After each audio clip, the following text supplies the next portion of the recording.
This is episode number 44 with Alexandra Roxo. Welcome to the Glow Life podcast. I'm your host, Martina Fink, holistic health and beauty coach, Glow Camp retreat host, and eco lifestyle lover. I'm here to inspire you to live a glowing life day in and day out because you deserve the best life ever. Every week, I'll be interviewing international influencers, wellness pioneers, and health and beauty experts who are using their special gifts to make a difference in the world so you can feel healthy, confident, empowered, and beautiful. Okay, let's glow, girl. Welcome back to the Glow Life podcast. So happy to have you here again for today's episode, which is definitely so amazing. What I've been doing lately is that I've had a lot of conversations with my clients, with people on social media, with people in my free training that I taught last week, and everyone is feeling a little stressed out, maybe not quite yet stressed out, but know that they will be stressed out in the last few weeks of the year. Calendars are filling up, even my calendar is filling up, and I'm making sure I have enough time for myself scheduled in as well. I know that lots of people are starting to stress out around the money. I have to buy so many gifts for all these people and family, and some people have guests over Christmas and need to spend money on that. And even just in general, long visits or the number of visits and family gatherings and all these things coming up can produce a lot of stress for people. And I totally used to be that person in the past, but I would never want to go back to feeling stressed out and stressing around money and buying unnecessary gifts and feeling like you have to have something for everyone and just to find out that people don't really care about it. You know what I mean? So it has become really easy for me to say no to events that aren't fulfilling me and instead have some time for myself. One way to not get stressed out this holiday season is to not put yourself in stressful situations in the first place. So no longer deal with holiday shopping crowds and long lines to check out, and pay for your gifts. Those are things that I would no longer do. I would not put myself in a mall on a Saturday in December where everyone is running around like a crazy person to get everything organized. So how can we, be a little bit more relaxed about everything, be more organized, plan things ahead of time, and really know what are the tasks I need to do in December? What are the things that are really important? What can wait until January? What can I do in November? So I don't have to put myself in those situations. Also, when we're not stressed out, we're not reacting in the same way. I remember sometimes a couple of years ago when someone would just have a random request from my family, for example, I would be angry and get crazy and frustrated. Why would you even ask me this? I'm so stressed out already. That reaction that we have towards other people who have nothing to do with why we're stressed out. They're just asking us for, let's say, quote unquote, normal favor. That was something that could drive me crazy. And I am so glad I'm no longer feeling that way. If you are feeling that way, there is a solution to this. Maybe you have seen that in one of my live videos last week or on social media. Maybe you have not, but I created something to help you get through the holidays feeling super blissful, even surprised that you're in such a great mood throughout the entire month. And what we're doing is a healthy holiday glow advent calendar. So every day in December, from December 1st to 24th, you are getting guided support, and we're going to give you daily audios on mindset, meditation, daily practice tips, self-love advice, how to feel beautiful inside and out, and how to take care of your body. So you will get 24 audios to help you really feel filled up and healthy so that you can get ready to take on the new year. So so that you can feel balance in your mind, because you learn that with as little as 5 or 10 minutes, maximum 10 minutes, I'm telling you, maximum 10 minutes a day can make such a difference in how you're feeling about yourself and about your life. So all you have to do to get this calendar is go to martinafink.com/holidays.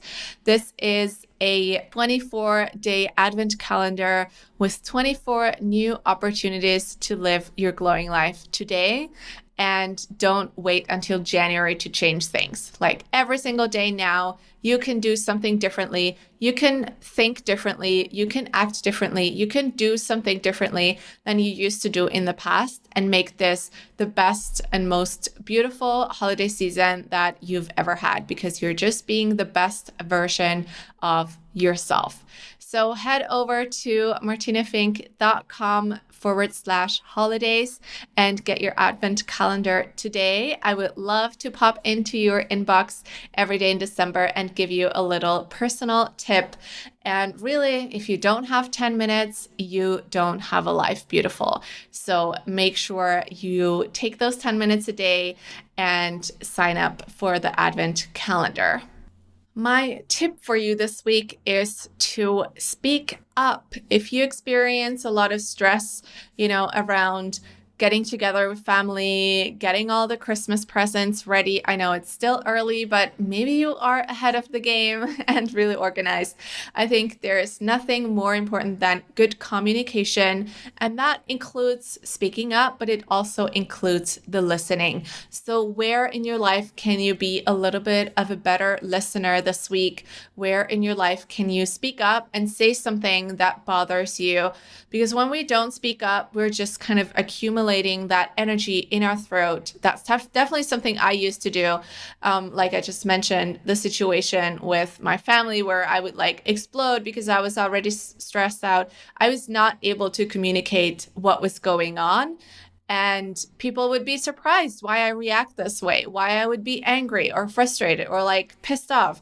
So I feel like there's nothing more important than speaking your truth and really being honest with people and just letting them know that you are also just a human being that experiences trouble and stress and all of these things that we don't really want to have, but that we sometimes do have. So use your voice, speak up, say what matters to you, say what bothers you, no matter what situation, what circumstances, you are good enough to say what really matters to you. Okay, so go out there, use your voice.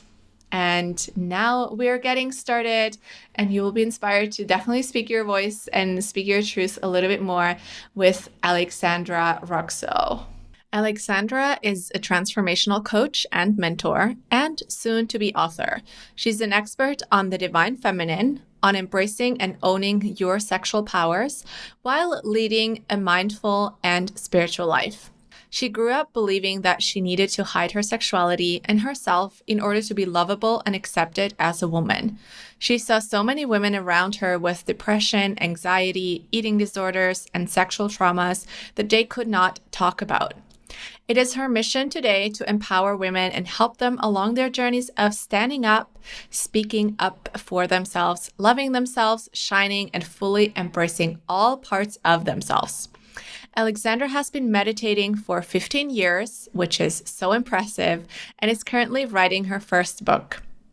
In today's episode, we talk about the awakening of the divine feminine in the world, how to work through sexual trauma, why awareness and acceptance are so important in personal development, her best practices for a goddess, and so much more.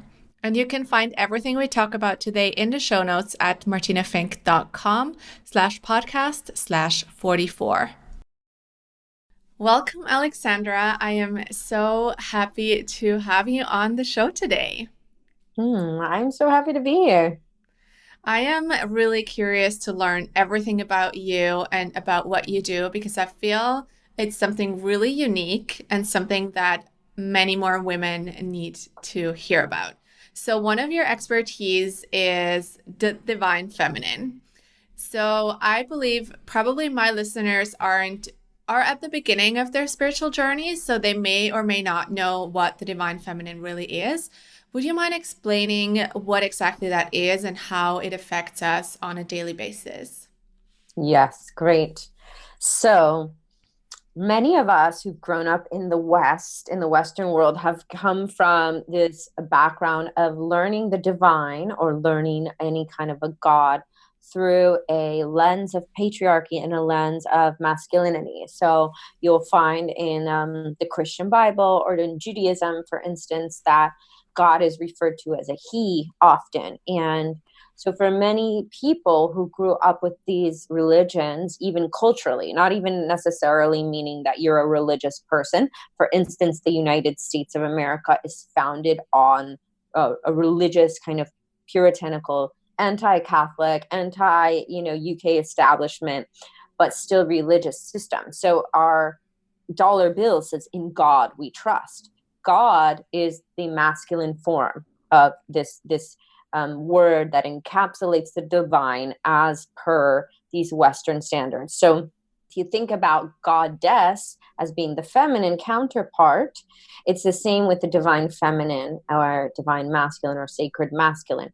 You're really looking at these two different types of energy that exist in the world. So we can look at it from a physicalized standpoint, right? If you look at the Greeks or something, they have gods and goddesses, and they're in a human body, is the way that people created them in their own image of human so that they could understand them. So you have Aphrodite, this gorgeous goddess. You have Zeus, who's like this male god. But if you boil it down, you can look at the energy, right? The polarity, like masculine, feminine, like plus and minus, these two sort of ways of procreation, of coming together to create life. So when we consider that in our human bodies, we have the capability, we have both sides. We have a giving side, we have a receiving side, we have a leading side, we have a following side, we have a thinking side, we have an intuitive side. So those things can be defined and placed around the archetypes of femininity and masculinity. Again, this is for our human minds to understand and to be able to have language around it. So when we look at the divine feminine, we are looking at a side of divine energy, source energy, the energy of love, the energy of creation that is more congruent with traditionally archetypal feminine traits. Now, that does not mean effeminate in the way of soft and pretty, da da da da.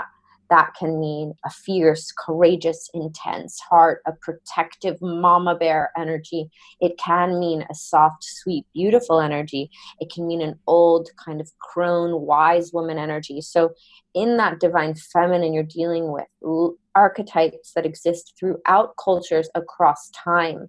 So it's like a huge pool that we're dealing with. And it's beautiful. And the thing about it is that because our lens has been aimed at the masculine side, right, like God the Father side for so many years, that in order for us to find some sort of a balance in the planet, we have to acknowledge the divine feminine and essentially the mother, the earth, the receptive energy, the nurturing energy, the fierce protector energy, the fierce protector that protects the earth, that says, no, you will not tear down my trees, you will not kill my animals for, competition and success, et cetera, et cetera. So when we look at, for me, at a certain point in my life, I knew that I was here to help with this divine feminine reawakening, because it had been years and years of oppression towards women in religion, right? Women were killed in the witch hunts. Women were told to cover themselves because they're too much, too sexy, too provocative. And so this has been happening for many years and still happens in many places on the planet. And for me, I felt like, you know what? I think that this is incredibly important, that for those of us who want to feel the divine, we have also the matching side of the feminine. Does that make sense? Yeah, it makes total sense. And I think it's so important to embrace that feminine energy inside of us, especially in our, like you talk about it from the religious perspective. And that's really interesting, how you analyze that through the different religions and then through the Greek religion as well, and how they have both and we don't have both energies. And I think it's just so important to know that we all have both. We all have masculine and feminine. And in our society, we're just pushed more towards the masculine in like our careers, this is what our lives should look like. We need to get a degree. We need to have a certain position. We need to work really hard. We need to, follow the rules and all of that. And that is good, but we need the balance of the feminine as well. So I love that you just specialize in this. And I'm curious to know how you discovered that, because I'm assuming you didn't just wake up one day and we're like, oh, I'm gonna work on the divine feminine, right? Was there Yeah. any experience that kind of brought you to that point where you decided or realized that this is what you need to be doing? Yes. So when I was about 19 is when I had kind of a major spiritual awakening, and I read Ram Dass's book Be Here Now, which definitely has been the cause of spiritual awakening for thousands and thousands of people since the 1970s.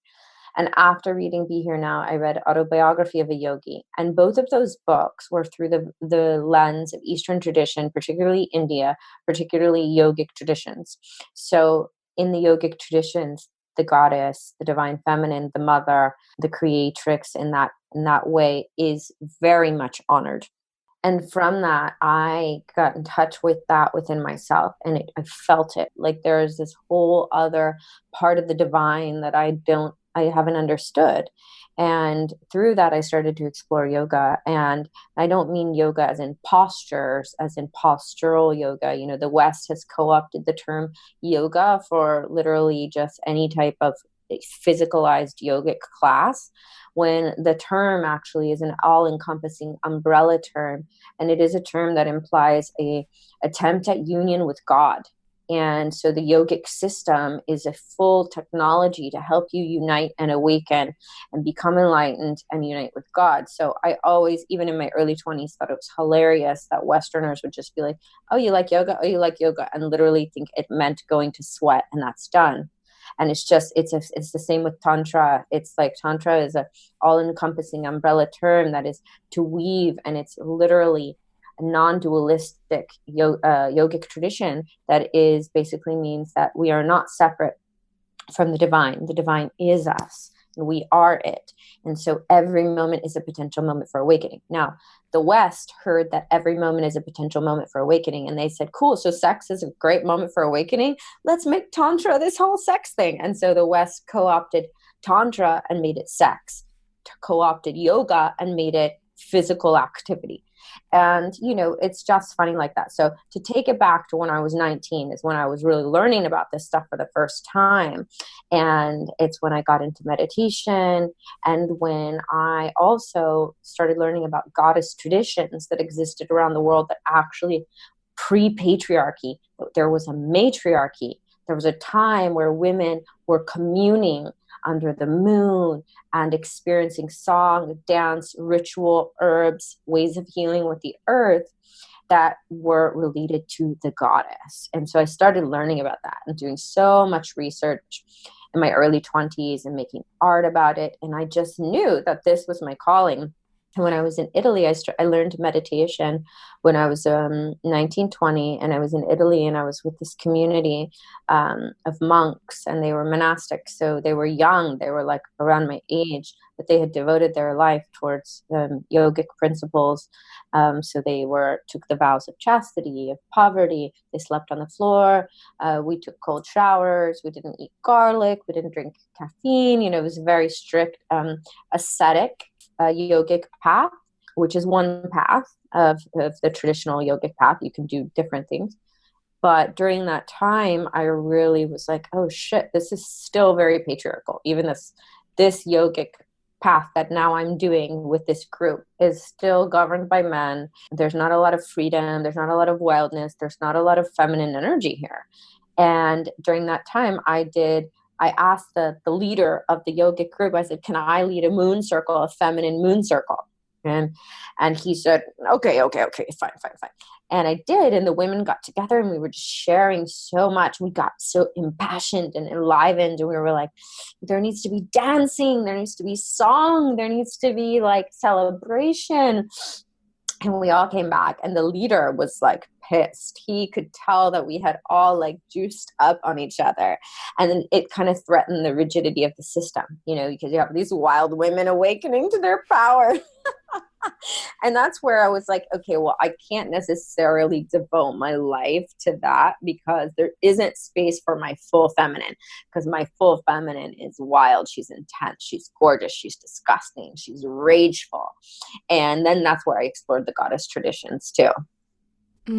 So interesting. Thank Yeah, you for so fun. sharing. Yeah, I thank you for love it. sharing that story. So, Oh, I would love to talk a little bit more about sexuality and our sexual powers, which we have, but especially as women, are so often suppressed and, so much shaming around that is in our society. Can you tell us more about that? yeah. So, because of our conditioning, right? Because of the way we grew up, the stories we were told, the movies we watched, the religions that we took part in, we were literally fed all sorts of ideas and beliefs and systems that influence the way that we express our sexuality, viewed love, viewed our female bodies, our periods, all of it, right? So, you have to look at that when you come to the table of talking about sexuality. You have to look at the context, right? So like, where are you coming from? So dependent on how many things you literally ate, how many systems, beliefs, not literally, but like metaphorically ate, how many things that you intook, that becomes you. So when we talk about reclaiming your sexuality, your sexual power, your expression, you have to look at first what's blocking that. And so for a lot of women, it's like growing up in different cultures, in different religious places, or just different countries that have different types of ideas around sex. It's like, you don't want to share that. That's bad. You're slutty. Keep your body hidden. Or, for instance, like my father's from Brazil. And when I would go to Brazil in the summer, it would be like your whole worth was based on how sexy you were. So, how sexy you were dancing and like how many boys liked you. And like the adults would ask us at dinner, like, do you have a boyfriend? And if you didn't look hot and you didn't have a boyfriend, you were just not really, they thought something was wrong with you, like a lot of the time, in my family at least.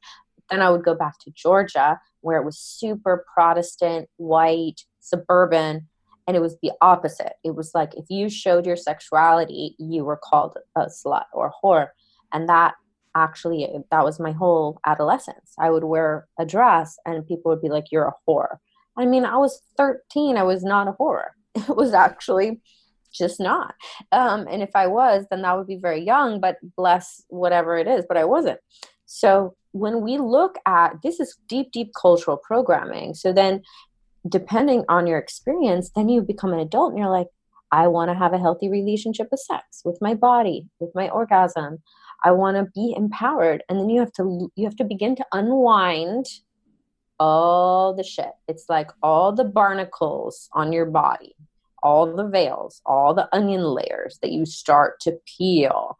And you can't not peel them, because you are lying to yourself. So if you have shame, you got to look at it. You got to deal with it. You got to cry it out. You got to scream it out. You got to go to therapy. You got to go to, plant medicine ceremony, something, so that you can peel off the layers of shame and guilt, suppression, repression, and then start to develop a healthy relationship with yourself sexually and claim what that looks like for you, because we're all individuals, right? So for me, my relationship to my sexuality is going to be my own. Like for me, I get to choose. Do I want sex to be just like a sacred, spiritual, like ecstatic experience, or do I want to have multiple partners and be poly and not have it be so serious? Like I get to choose, but your heart is what will lead you there essentially. Once you start peeling back the layers, then you can find your own relationship to sexuality for yourself, and a one that feels good, that feels healthy, that feels empowering. And that's not based off Sex in the City or The Notebook or Christianity. You know what I mean? Because that's the stuff that we're fed. That's like, shit, I watched Sex in the City like so many times throughout my teen years, 20s, 30s. And that completely influenced my ideas around sex. And it's hard to undo all that stuff. And it's not like we ever fully will, honestly, but we can try, and we can create new rules, new boundaries around what is right for each one of us when it comes to sex and dating and love and how we express ourselves in that way. Yeah, and I think it's so right that we're so influenced. I mean, it's not right that we're influenced by all these media. For me, this whole journey started when I watched the documentary called Misrepresentation. Have you seen that? I haven't, but I've heard of it. Yeah, it's that was many, many years ago, and it documents how women are portrayed as sex objects in so many different ways. Like even, not just, let's say, underwear ads, or like everything in the beauty industry is so photoshopped and like makes women skinnier and, bigger ass, bigger boobs, all of that. But in the end, it's in everything. When you think about Hollywood movies, for example, Mr. and Mrs. Smith.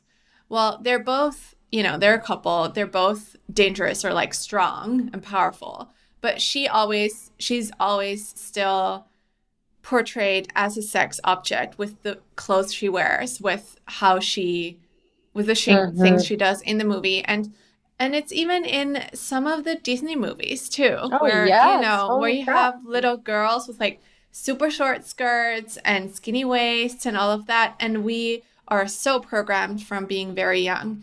And basically, that documentary, which I will link in the show notes as well, just opened my eyes to what's really going on in society around sex, Yeah. and how so many women are defined through, like you said, the way they look, how skinny they are, and how popular among other people or among the guys, which really says nothing about your personality.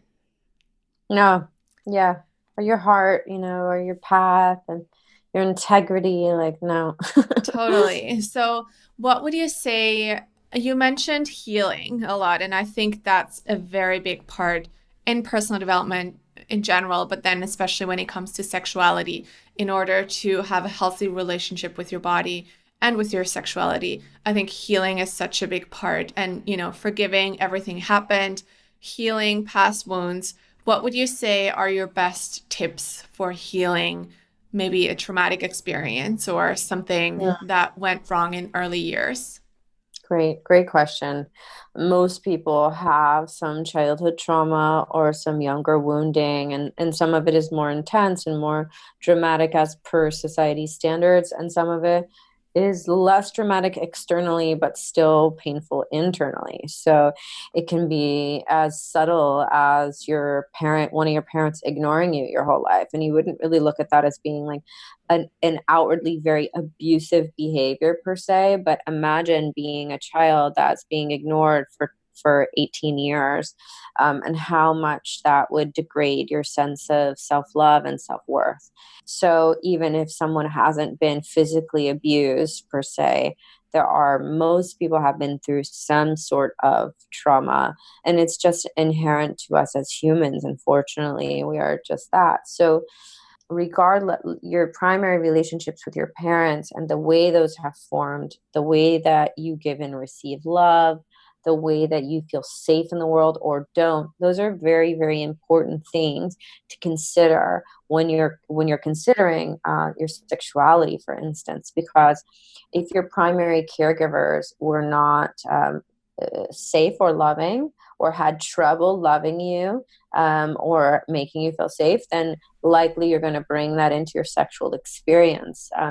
So at that point, is when we sort of wake up to knowing these things about ourselves, then we usually engage in therapy, talk therapy, psychotherapy, if possible. You can go to some sort of women's group or sharing circles, start processing this stuff.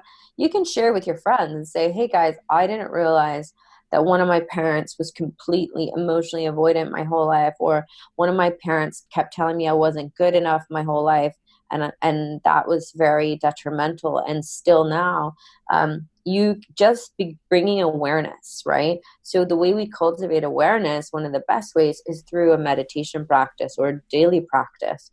So if you have a daily practice, you will cultivate awareness, which is essentially waking up. It's that you become less blind to the areas of your life that you need to see.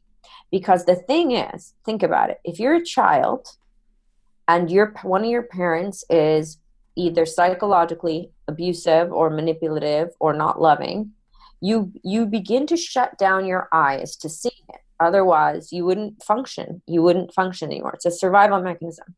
So then here you are 20 years later, and you have to relearn how to open those eyes and accept the fact, oh shit, my mom told me that I was fat my whole life or whatever. That was really abusive. And that means cultivating awareness, opening up, waking up to the truth of your life, of yourself. And most people don't want to look at that stuff because that's painful. It's like opening the closet, looking at the shadow. But if you do a daily meditation practice, you start to open, and then you begin to see the things that are lurking in the shadows that other people might see about you. That's the embarrassing thing about all of this, is that you might have your best friends and you don't notice the fact that you have all these patterns that you're playing out in every relationship, work environment, and your friends are seeing it.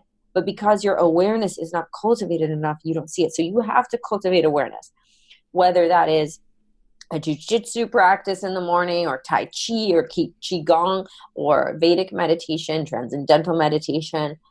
Do a daily practice. That is huge. You cannot cultivate awareness. You're walking around with a blindfold if you don't have a practice. I've been practicing every morning for 15 years, and this is essential. I mean, there's times where I slack off. I'm not perfect, but I have that. I also journal every morning. So that is a great way to cultivate awareness and self-reflection, is through daily journaling practice. You can talk about to yourself, stream of consciousness, what you're working on, where you've been, what patterns are coming up for you, what things you're wanting to change. But you have to get real. The only way that you're going to go deep with yourself is if you get real. You look at, what kind of relationships am I attracting in? What kind of friends am I attracting? Because that is a direct mirror of your experience.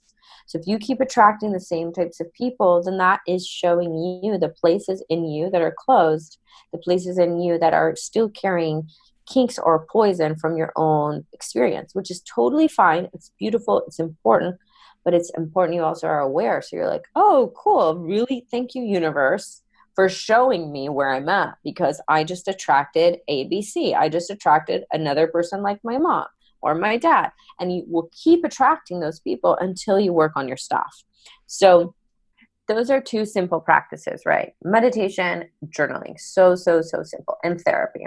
And then if you want to go deeper, one of the things that has been monumental for my healing process and my awakening process is working with psychedelics and plant medicines. So there are, in the US, some of them are not completely legal. Psilocybin, magic mushrooms being one, which are legal in some countries. Are they legal where you are? I don't think so. Okay. I think But I they're don't legal. know, to be They're honest. legal in Amsterdam. Yeah, they are. Yeah. And then there's ayahuasca, which is a Peruvian plant medicine comprised of a leaf and a vine that also exists in Brazil and other countries. And there has been scientific research that some of these plant medicines actually completely shift your mental state and your relationship to your traumas and your patterns. There's actual research. You can Google it online.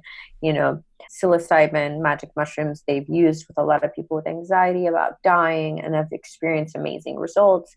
Ayahuasca has been used with a lot of veterans with PTSD. So if you have any sort of big trauma and you're experiencing PTSD, these are options that are available to you. It might mean you have to go to another country or find something that works, but there's no excuse anymore for living and staying in a pattern of suffering. There's just not. The internet, you have every meditation you could possibly want. You have access to teachers around the world, retreats, ceremonies. It's like, so don't take the easy way out and just take an antidepressant. I respect that that's a part of some people's journey and that it's necessary at times, but continue to do the work, and continue to explore all the options for your own happiness, for your own peace, so that you Mm. can be less in a state of suffering. Yeah, a couple of things I want to say around what you just said. So the first thing is awareness. And I think that's why the daily practice is so important because you take, even if it's as little as 5 minutes, you take that time to be present. And when we're not present, we are distracted by everything that's going on around us. And that's when we cannot become aware of what's really going on inside of us. So daily practice is so key to this. And I love that you said you've been doing this for 15 years. That's really admirable. And I think it's just so worth it because just checking in with yourself once a day is the least you can do for Yeah. yourself. Like you are living your own life. And how do you want to live your life when you don't even know what's going on with you, right? Just like a zombie. No. Right. Yeah. And I'm actually writing my book currently. I want to talk about your book in a minute too. And as I started writing, I was like, oh my gosh, I was on autopilot for such a long time. And that's exactly that. We just function as a robot almost and do things, get things done, are productive, are successful in what we do, but we don't really connect with ourselves. The other thing I wanted to say is the patterns that you mentioned. And it's really something that I've experienced in several relationships. And it was exactly how you explained it. I kept attracting the same kind of person in different shapes and forms.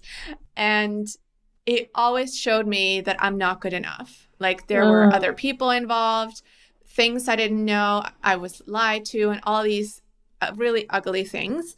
And it didn't stop until I really started to look within and started to heal some traumatic experience I had from the past. I was bullied when I was little. So I was constantly getting approval for not being good enough. And I had to break that cycle mm, to, to heal from that. And I think another thing about healing is so many people think you can go to therapy a couple of times and it's healed. And yes, while this may work for some people, it has taken me several years to recover from my past experience. And mine wasn't even, I know that there are people who suffer so many more severe things that I did. So I feel like daily practice is just so important and you have to keep doing it and you have to try different things. If psychotherapy doesn't work, then try something else. And like you said, there are so many resources online and so many people who have potentially gone through the same thing as you're going through or you went through, that there is always a solution. And we have to just be honest with ourselves and really want to solve that problem and get out of the victim mindset. yes, absolutely. Now, I want to know more about your book. Tell us everything. Great. Well, we're already walking in that direction with this conversation, to be honest. So the book is called Fuck Like a Goddess. Ooh. And then the subheader is a step-by-step healing guidebook to reclaiming your sexual and creative power. So it is going to be a practical book that you could literally flip to a page that's like how to work through sexual shame. And there's writing prompts, exercises, rituals, and stories to help you work through that. Or you might turn to another spot and how to work through body image issues or body self-hatred, whatever. So there's going to be all these different lessons about how to heal through things and then how to like step into things. So like how to walk in the world like you're a queen, how to have an orgasmic relationship with your life. So all of that's going to be in there. And again, like in practical terms, on ways that you can actually do it, embody it, and live it. So it's really fun. It's like all of the things that I've learned in my years of study and of testing things and trying things and just really realizing how much work goes into living your best life. You can pretend, right? Like anybody can pay to get your hair done and your clothes and this, but if a woman is like radiant from the inside, if she's magnetic, if she's just embodied as a goddess, she's letting the divine flow through her. You can feel it. Doesn't matter what she's wearing. And so I think a lot of women, because of programming, were like, okay, cool. If I get the clothes and get the hair and I get the this and I get the this, then I will be a beautiful, radiant being. And then it's like, oh shit, no, the inside is still crunchy. So it doesn't matter how much I do on the outside. So it's like, I want to help women to embrace their full goddess. And this means embracing the shadows. It means embracing the ugly parts too, because if you meet someone who is hiding parts of themselves, you feel it in some way, shape, or form. You know that they're not fully present with you. They're not fully there. They're not fully awakened. But when you meet an awakened woman, she is not afraid of her rage. She's not afraid of her scary collie, I'm going to bite your head off, fierce lioness, blood dripping out of her mouth. She's not afraid of that. She's not afraid of her regal queen. She's not afraid of her sex goddess, all of that. And that's how you just become that magnetic radiant. You have to accept all forms of the goddess living within you. So this book is going to be all about that, because that's a radical notion, because we've been taught as women, we cannot be wild, we cannot be messy, we cannot be gross, we cannot be angry. We need to be pretty. We need to be sweet. We need to be sexy, So unfortunately, then that means we're not living from wholeness, because no one is pretty, sweet, and sexy all the time. It's just not possible. And neither is the goddess. Neither is nature. Nature is a direct reflection of the divine feminine and masculine working together, but the divine feminine, creative life force energy, Shakti. So creative life force energy is death, it's rebirth, it's blood, it's guts, it's destruction, it's terror, and it's also ecstasy, bliss, joy, love, gentle, soft. So until we accept all of that stuff, all parts, then we'll probably continue to destroy the earth, because we're not accepting all of ourselves. And so we aren't in full alignment with ourselves. Therefore, we aren't in full alignment with the earth. So as women, we have to accept ourselves. We have to accept all parts of ourselves and have this radical reclaiming. And that's where you have the best sex from anyway. Like, sex is not pretty. Sex is not neat. It's not tidy. It's messy. It's juicy. It's dirty. It's disgusting. It's magnificent. And so that is us, right? It's like creation energy, the energy of a woman, the energy of birth, of a water breaking, all of it. And that is essentially what each of us can embody, right? You don't have to perform it, but you can embody it and not be afraid of it. And once you stop being afraid of the parts of yourself that you're ashamed of, or you've been taught to be ashamed of, you claim your power. And that's the type of woman that I want to be, and I want every woman to be able to be. So powerful. And I wish everyone could see you on camera right now, because you're really that powerful, fierce goddess right now, radiating your light to empower so many other women. Well, it's been a journey, and it's a journey every day. Some days it's a hard struggle, and that's why I lean on my practice. I lean on my community. I lean on my friends. Some days I lay on the floor and cry. Some days I'm super sad. Some days I'm super angry. And that's life, It's like, some days it's raining. Some days it's sunny. Totally a reflection. Yeah. So when does your book come out?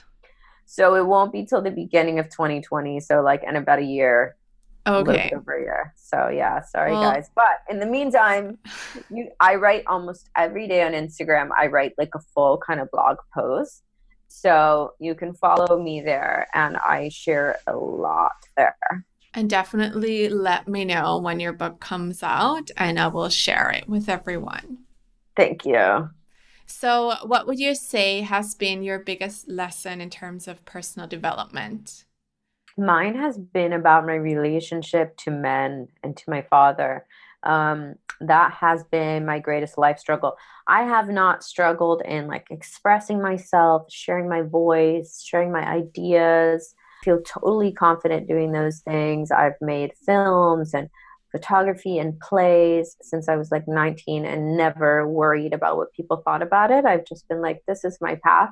I have no other option, and the divine is moving through me. So how can anyone hate this? um, and that is just something that I'm really grateful for, because otherwise I'll be too scared to like share my work with the world as an artist or writer or creator. But with love and relationships and men specifically, I had a very tumultuous relationship with my father my whole life. And therefore that created like an energetic and nervous system pattern in me that's really been hard to unwind. It's taken years and years of therapy and plant medicine ceremony and tears and relationships to work on that one. And it's whatever karma I took on this life, you know. And I am like, wow, this is a big one, Alexandra. Like, you took on a very difficult father and a very painful, traumatic childhood and some adulthood as well. But the cool thing is that like I'm in a very peaceful, loving place with him, and in my relationship with him. But now I just have to unwind some of the patterning still, and that's just the reality. And that's for me one of the hardest things that I continue to deal with. But I think without it, like, what would I be working on? Right. We all have our challenges to work through. Yeah, yeah. So we talked a lot about becoming that goddess and living that goddess life. What does living a glowing life mean to you? Which is probably the Mhm. same, but I want to hear Yeah, it. yeah. For me, it means radically accepting all of you. Really, all of you. The ugly parts, the embarrassing parts, the broken parts, the wounded parts.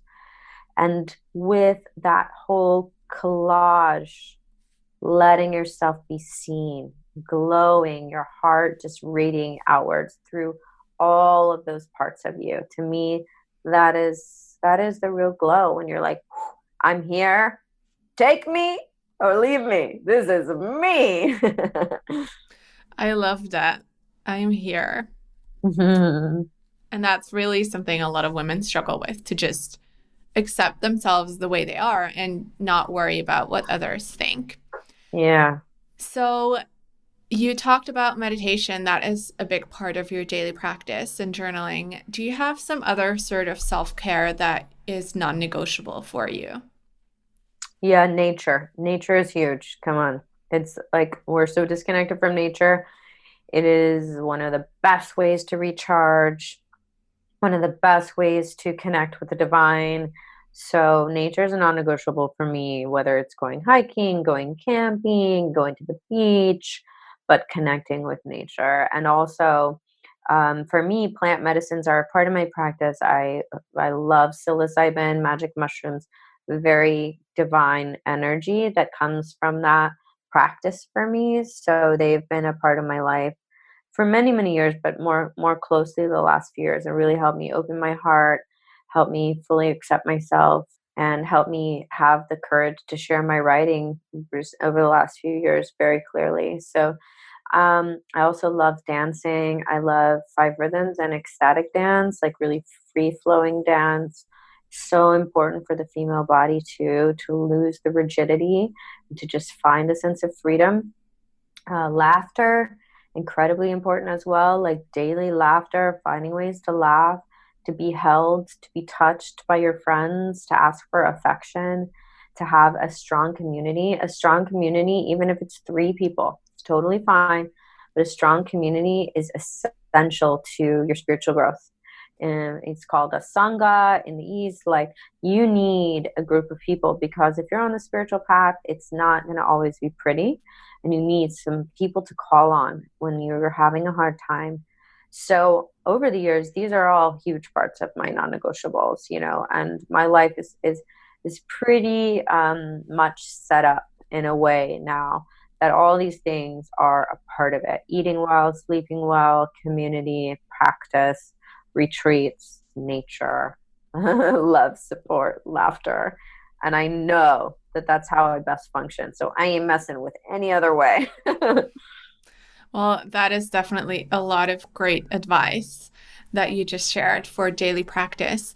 I have a couple of quick questions before we wrap up. And the first one is, what is your favorite healthy food?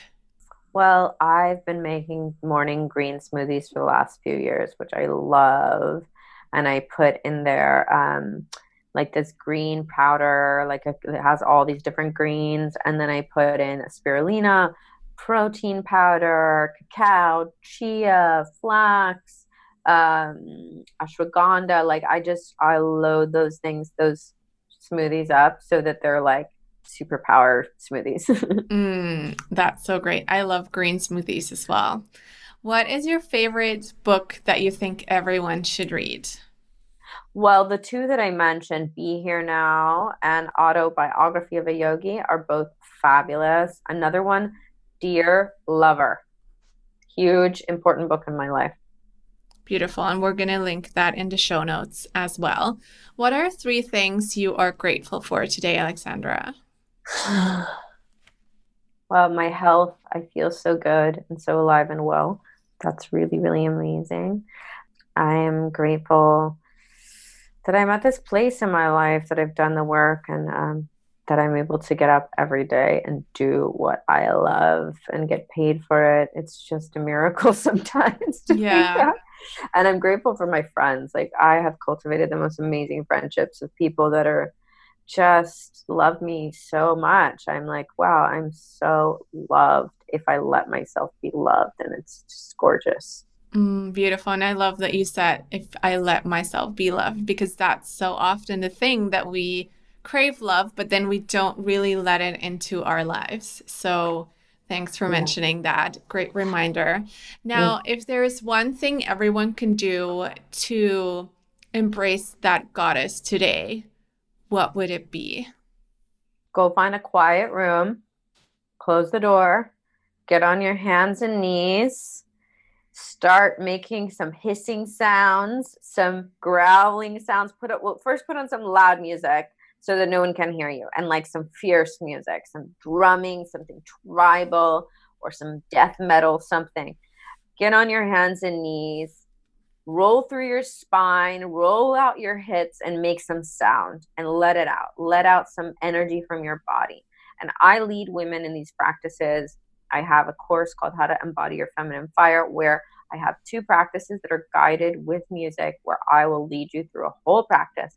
And the people that have been doing these class with me are like, oh my God, this was orgasmic. I have never felt so good. It's crazy because it's an energy we don't tap into regularly, which is to really release and have a huge emotional release our anger, release our frustration, and then we connect to our sexuality, we connect to our cervix, our pelvis, and it's amazing.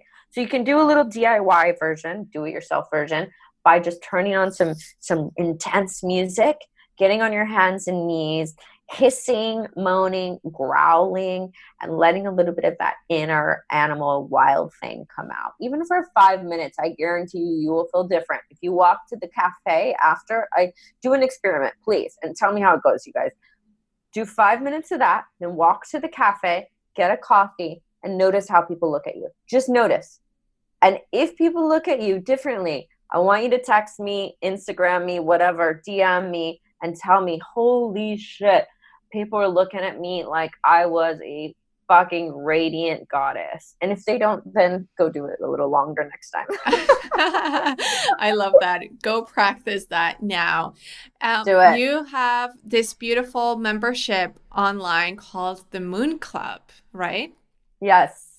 Yeah. So Moon Club is a monthly mentorship and collective, all to help you with your spiritual growth, to help you start a practice, to help you find a community, to help you get on track. So if you're like, I don't have money for weekly therapy, I don't know where to start, then this is the way to start. This is the come in, you get a monthly new moon meditation, you get a guidebook with writing prompts for your journal every day, and you get guidance so that you're not doing it alone, because it's too hard to do alone. Like I need help, you need help, we all need help. So I want to offer you guys a free month of that so that you can come in and try it out with us. So we'll send you that link.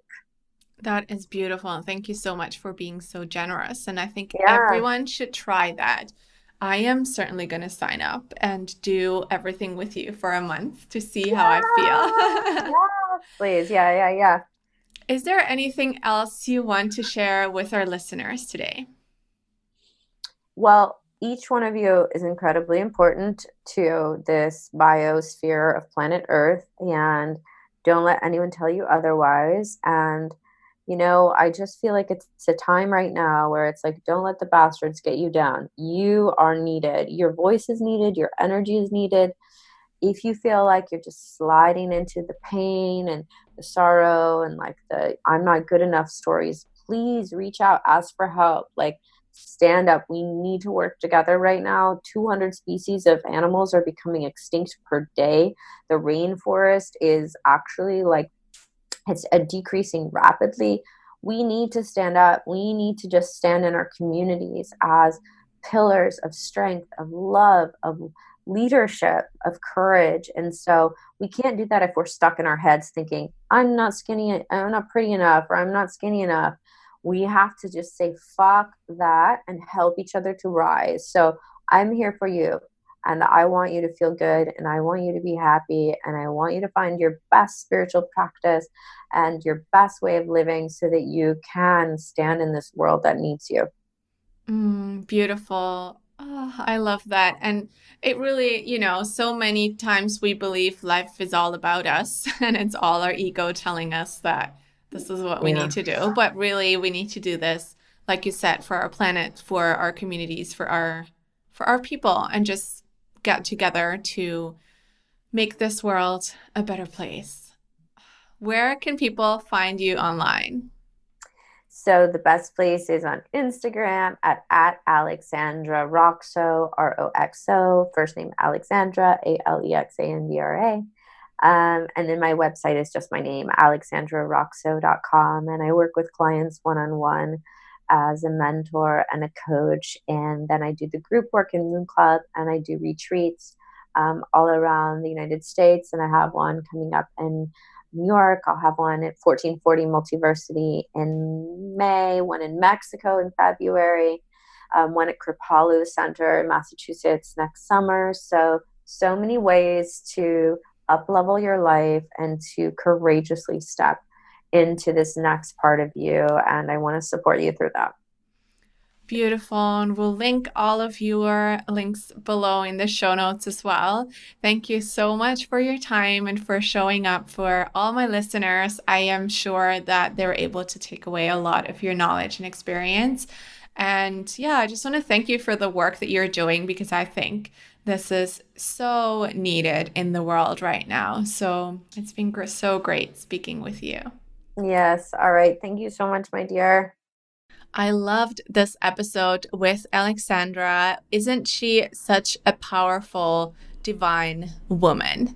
If you enjoyed it as well, please subscribe to the podcast and leave me a review so that even more people can listen to these inspirational stories that we shared today. For everything we mentioned in today's episode, you can go check out the show notes at martinafink.com/podcast/44. I would love to connect with you on social media. You can find me at Martina Glows on Instagram and Facebook. If there's anyone in your life that you think could benefit from this episode, please do them a favor and send it to them right now. Thank you so much for being here today and for listening to our stories. We hope that this inspires you to live an even more glowing life. You deserve to feel happy, confident, empowered, and beautiful.